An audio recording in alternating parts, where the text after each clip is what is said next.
বদৰুবাত পুনৰ মালবাহী ট্ৰাকে প্ৰাণ ল'লে এজন ব্যৱসায়ীৰ দ্ৰুতগতিত অহা S01HC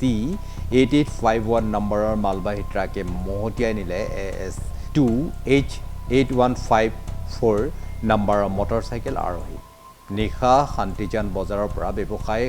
সামৰি ঘৰলৈ উভতাৰ পথত বদৰুবা আৰক্ষী থানাৰ সমীপত সংঘটিত হয় দুৰ্ঘটনাটো ঘটনাস্থলীত বদৰুবা আৰক্ষী উপস্থিত হৈ মৃতদেহ উদ্ধাৰ কৰি মৰণোত্তৰ পৰীক্ষাৰ বাবে নগাঁৱলৈ প্ৰেৰণ কৰে দুৰ্ঘটনাত মৃত্যু হোৱা ব্যৱসায়ীজনৰ নাম গুলজাৰ হুছেইন উল্লেখযোগ্য যে চলিত মাহত ডাম্পাৰ খুন্দাত নগাঁও বদৰুবাত ঢিং সংযোগী গড়কাপ্তানি পথত প্ৰায় 7জন লোকে প্ৰাণ হেৰুৱাব লগা হৈছে তথাপিও কোনো ভ্ৰক্ষেপ নাই পৰিবহণ বিভাগৰ লগতে স্থানীয় আৰক্ষী হয় যোৱাকালি সন্ধিয়া বৰটোৱা বৰবেটিৰ এজন বহুত ভাল এজন ল'ৰা গুলজাৰ হুছেইন তেওঁ শান্তিজান বজাৰত তেওঁৰ সৰু গালামাল কাপোৰৰ দোকান সামৰি যে ঘৰলৈ উভতে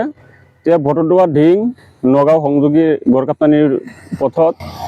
আমাৰ বৰটোৱা থানাৰ ওচৰতে এই সতীৰাধিকা হাইস্কুলৰ সন্মুখত এই AS01HC 8851 নম্বৰৰ ডাম্পাৰেৰে খুন্দিয়াই মাৰি পেলায় গতিকে আমি লগে লগে খবৰ পাই ইয়াত আহি লগে লগে মানুহজনক ইয়াৰ পৰা উদ্ধাৰ কৰি বৰটোৱা থানাৰ পুলিচ প্ৰশাসনৰ সহযোগত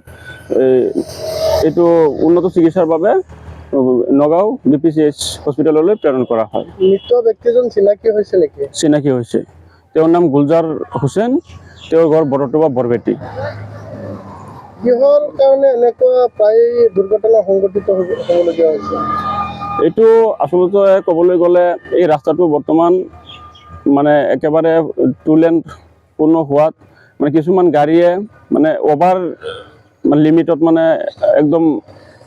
বহুত স্পীডত যায় হাই স্পীডত যোৱাৰ ফলত মানে এই এক্সিডেণ্টটো সংঘটিত হয় বদৰুবাৰ পৰা ফখৰুল ইছলামৰ প্ৰতিবেদন টাকছক 24 ইণ্ডিয়া